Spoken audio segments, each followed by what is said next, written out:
السلام علیکم، آپ دیکھ رہے ہیں the argument.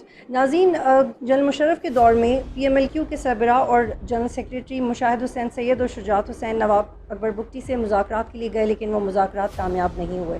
Pakistan Peoples party کے دور میں آغاز حقوقی بلوچستان پیکج متعارف کروایا گیا. پولیٹیکل ایکٹیوسٹ کے حوالے سے کیسز واپس لیے گئے. حکومتوں کی کوششوں کے باوجود بلوچ رہنما نہ تو ملک واپس آئے، نہ ہمیں مذاکرات کسی منطقی انجام پہ پہنچتے ہوئے دکھائی دیے. 2015 میں C M Balochistan Abdul Malik Baloch Europe گئے. انہوں نے ناراض بلوچ رہنماؤں سے ملاقاتیں کی، لیکن یہ بھی نتیجہ خیز ثابت نہیں ہوئے. اس کے بعد وائس آف امریکہ کو عبدالمالک بلوچ صاحب نے ایک انٹرویو دیا تھا، جس میں ان کا کہنا تھا کہ حکومت بھی سنجیدہ نہیں تھی اور بلوچ رہنماؤں کے جو مسائل تھے وہ بھی ایسے نہیں تھے جو کہ پورے نہ کیے جا سکتے ہوں. وہ سیاسی نوعیت کے تھے، انتظامی نوعیت کے تھے، ذاتی نوعیت کے نہیں تھے، لیکن تمام تر اختیارات عسکری قیادت کے پاس ہے. اگر عسکری قیادت چاہے تو یہ مسائل حل ہو سکتے ہیں. ایک دفعہ پھر پاکستان تحریک انصاف کی حکومت نے تقریباً پچھلے 20 سالوں میں چوتھی دفعہ اس بات کا شروعات کی ہے کہ بات کی جائے دوبارہ ناراض بلوچوں سے. لیکن جو ناقدین ہیں وہ یہ کہتے ہیں کہ اس دفعہ آپ کے پاس کیا گارنٹی ہے کہ وہ وطن واپس آئیں گے، کیونکہ دونوں طرف سے جب بھی بات چیت کا سلسلہ شروع ہوتا ہے وہ منطقی انجام تک تو پہنچنا دور کی بات، اس میں سے کوئی ایک معنی خیز باٹم لائن بھی نہیں نکل پاتی. آج کے پروگرام میں سرفراز بگٹی صاحب میرے ساتھ موجود ہیں. فارمر ہوم منسٹر ہیں، باپ پارٹی سے ان کا تعلق ہے اور آنے والے وقت میں ان ہونے والے مذاکرات میں بھی ان کا اہم کردار ہوگا. سرفراز بگٹی صاحب، اختر مینگل کا یہ کہنا تھا کہ پہلے بلوچستان کے اندر جو سیاسی مسائل ہیں وہ حل کر لیں، بعد میں ناراض رہنماؤں سے بات کرنی چاہیے. آپ کے مطابق پہلا قدم کیا ہونا چاہیے؟ دیکھیں، میں اس بات سے اتفاق کرتا ہوں. میں سب سے زیادہ جس بات پہ ہوں وہ یہ ہے کہ کامن بلوچ سے بات کر لیں. جو عام بلوچ جو ڈپرائیوڈ ہے، جو انڈر ڈیولپ ہے، کہ میں سیریسلی یہ سمجھتا ہوں کہ بلوچستان کی جو لا اینڈ آرڈر کی سچویشن ہے اس کا کوئی تعلق نہیں ہے. یہ جو انسرجنسی ہے، یہ جو سو کالڈ جو لڑائی ہو رہی ہے، یہ را فنڈڈ لشکر ہے. اس کا بلوچستان کی انڈر ڈیولپمنٹ سے کوئی تعلق نہیں ہے. اس کا بلوچستان کی ڈپریویشن سے کوئی تعلق نہیں ہے. تو کامن بلوچ جو ہے یہ کمپلیمنٹ ضرور کرتا ہے. یہ دہشت گردوں کو بھی کمپلیمنٹ کرتا ہے، اور اگر ریاست ڈیولپ کر لے گی تو ریاست کے جو پوائنٹ آف ویو ہے اس کو بھی کمپلیمنٹ کرے گا. اس سے کوئی تعلق نہیں ہے. تو لہٰذا میرا خیال ہے کہ عام بلوچ پہ فوکس کرنا چاہیے، اور عام بلوچ کو جو ہے وہ بنیادی ضروریات جو اس کی ہیں اس کو باقی ماندہ پاکستان سے ملانا چاہیے. 2015 میں جب مالک بلوچ یورپ گئے اور انہوں نے ملاقاتیں کی ناراض بلوچ رہنماؤں سے، تو جب وہ واپس آئے تو انہوں نے وائس آف امریکہ کو ایک انٹرویو دیا جس میں انہوں نے کہا کہ پاکستان کی حکومت اتنی سیریس نہیں ہے، اگر زیادہ دلچسپی لے تو مسائل حل ہوں گے. اس دفعہ کیا سیریس نظر آ رہی ہے آپ؟ یہ آپ نے اور ڈاکٹر مالک نے کیسے آئیڈینٹیفائی کر لیا کہ یورپ میں رہنے والے لوگ ناراض ہیں؟ یہ تو دہشت گرد ہیں. یورپ میں تو وہ لوگ رہ رہے ہیں جنہوں نے یہاں پر دہشت گردی کی ہے، جو یہاں پر آ کر پاکستان کے لاز کو فیس نہیں کر سکتے ہیں. ناراض تو وہ ہے جو یہاں پر رجسٹرڈ جماعت ہے، جو یہاں پر پاکستان کے اندر رہ رہا ہے.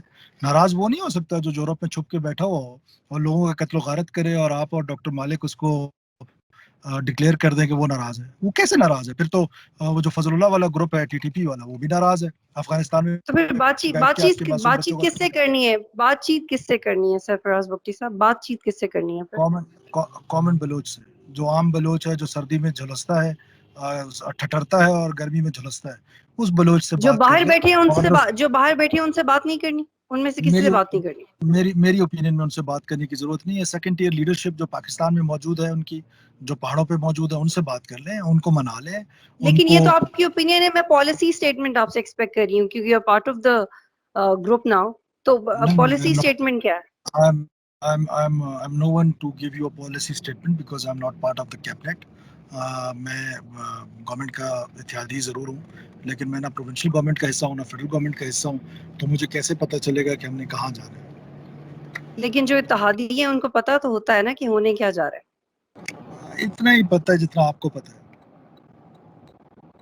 پچھلی دفعہ بھی کوششیں تو اسی طرح شروع ہوئی تھی نا کہ جو باہر بیٹھے ان سے بھی بات کی جائے. دیکھیں، کوشش میں تو حرج نہیں ہے، کوشش کر کے دیکھ لیں. لیکن میری ایک اوپینین ہے، میں تو کسی کو منع نہیں کر رہا ہوں. میں اپنی اوپینین دے رہا ہوں کہ میری اوپینین میں کسی سے بات کرنے کی ضرورت نہیں. ان لوگوں سے بات کرنے کی ضرورت ہے جو عام بلوچ ہے، جو پہاڑوں پہ بیچارہ بیٹھا ہوا ہے، اس سے بات کرنے کی ضرورت ہے. ٹھیک ہے. سرفراز بگٹی صاحب، یہ جو میسنجر یا پیغام رسانی کی یا ریکنسیلیشن کی ذمہ داری شاہزین بگٹی صاحب کو دی گئی ہے، ان کے حوالے سے بھی یہ سوال اٹھ رہا ہے کہ وہ شاید وہ سیاسی بلوغت نہیں رکھتے، اور ان کا اثر و رسوخ اپنے ضلع تک تو ہو سکتا ہے لیکن نیگوسیشن میں ایک اہم کردار ادا کرنا، آپ کی اس کے بارے میں کیا رائے ہے؟ یہ وہی بہتر کمنٹ کر سکتے ہیں، اور میں سمجھتا ہوں کہ یہ پرائم منسٹر کا پروگیٹو ہوتا ہے کہ یا کوئی نو بڈی از سن آف لیسر گاڈ. یہ بلوچستان ہے، یا سب لوگ ایک دوسرے کی قبائلی حیثیت سے واقف ہیں، اور سب کی اتنی قبائلی حیثیت ہے کہ ایک دوسرے سے بات کریں. کوئی اگر شاہزین کو انڈرمائن کر رہا ہے تو وہ بھی بڑی زیادتی ہوگی، اور اگر کوئی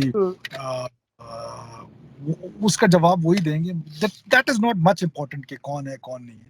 important is it is very very important, it is very very not important کہ آپ جس بندے کو اپوائنٹ کر رہے ہیں بات چیت کرنے کے لیے، اس کی خود کتنی سنی جاتی ہے. یہ it is a very important point Sarfaraz. ریاست کے لیے یہ امپورٹنٹ ہے کہ بات کرنی کس سے ہے اور کیوں کرنی ہے اور کیا تو ضرورت ہے. بتائیں کس نے کس سے بات کرنی ہے، کون کس سے بات کرے؟ میں تو کہہ رہا ہوں کہ کامن بلوچ سے بات کرو، دہشت گردوں کو چھوڑ دو، دہشت گردوں کو دہشت گردی کے حال پہ چھوڑ دو. جو سیکنڈ ٹیئر لیڈرشپ ہے ان سے بات چیت کر لو، اور وہ بات چیت بھی کمپوننٹ کر سکتا ہے، وہ شاہزین بھی کر سکتا ہے، وہ آپ بھی کر سکتی ہیں، اور اس کے لیے کوئی اتنا بڑا کوئی راکٹ سائنس نہیں چاہیے. اچھا، آپ کے مطابق آپ یہ ایک تو یہ کہہ رہے ہیں کہ جو باہر بیٹھے ہیں لوگ ان سے بات نہیں کریں، کامن بلوچ سے بات کریں. اس کے علاوہ آپ کے مطابق ایسا کیا فارمولا ہے جو اس دفعہ امپلیمنٹ کرنا چاہیے ڈیولپمنٹ پیکیجز کے علاوہ، کہ اس دفعہ واقعی مذاکرات ہوں اور وہ اپنی منطقی انجام پہ پہنچیں؟ میں تو جواب سے یہ کہہ رہا ہوں کہ اس کا طریقہ جو ہے وہ ریٹ آف دا اسٹیٹ جو ہے وہ اسٹیبلش ہو جائے. قانون جب اسٹیبلش ہو جائے گا تو خود بخود سب کچھ ٹھیک ہو جائے گا. ٹھیک ہے. سرفراز بگٹی صاحب، فواد چودھری نے آپ کے بارے میں کہا کہ سرفراز بگٹی ان لوگوں میں سے ہیں جو بڑے مشکل حالات میں ہمارا ساتھ دے رہے ہیں، بڑا مشکل ہے یہ سٹینڈ لینا جو انہوں نے لیا ہوا. سو نائس آف ہم. یہ انہوں نے بات کی ہے جو میں ریاست کے ساتھ مشکل حالت میں کھڑا ہوں. میں نے پاکستان کا جھنڈا، نہ صرف میں نے، میرے رفقا نے پاکستان کا جھنڈا بڑی مشکل حالت میں وہاں پر کھڑا کیا ہے. ہم نے کوئی 400 کے قریب لاشیں دی ہیں اور اس پاکستان کو، تو وہ اس کا ذکر کر رہے تھے. سو کائنڈ آف ہم. اور یہ ہمیں کوئی ریگریٹ نہیں ہے، اور we are proud of that کہ ہم اپنے پاکستان کے ساتھ کھڑے ہوئے ہیں. آئندہ بھی کھڑے رہنے کی ٹھیک ہے. کوشش کریں. ایک آخری جب سوال لوگ کی یہ پاکستان، جو جب یہی جی جن کو آپ اور ڈاکٹر مالک ناراض بلوچ کہہ رہی ہیں، جب وہ پاکستان کا جھنڈا جلا رہے تھے، جب وہ اسکولوں کے بچے مار رہے تھے، جب وہ اساتذہ مار رہے تھے، تو ہم نے اس وقت کہا تھا کہ یہ نہیں ہو سکتا ہے، اور ہم ریاست کے ساتھ کھڑے ہو گئے تھے. اور شاید اچھا، فواد ویسے چودھری میں صاحب نہیں کہہ رہی میں نہیں کہہ رہی ہوں صرف ڈاکٹر مالک صاحب کہہ رہے ہیں، میں صرف ان کی اسٹیٹمنٹ کو کوٹ کر رہی ہوں. میرا آپ سے آخری سوال ہے کہ جو بگٹی خاندان کے اندر ڈویژن ہے وہ کتنا انفلوئنس کر سکتی ہے نیگوسیشنز کو؟ I don't want to comment on that because یہ کسی کے فیملی میٹرز ہیں، اور ظاہر ہے ڈویژن ہر فیملیز میں ہوتی ہے، اور بگٹی فیملی میں بہت ڈویژن ہے.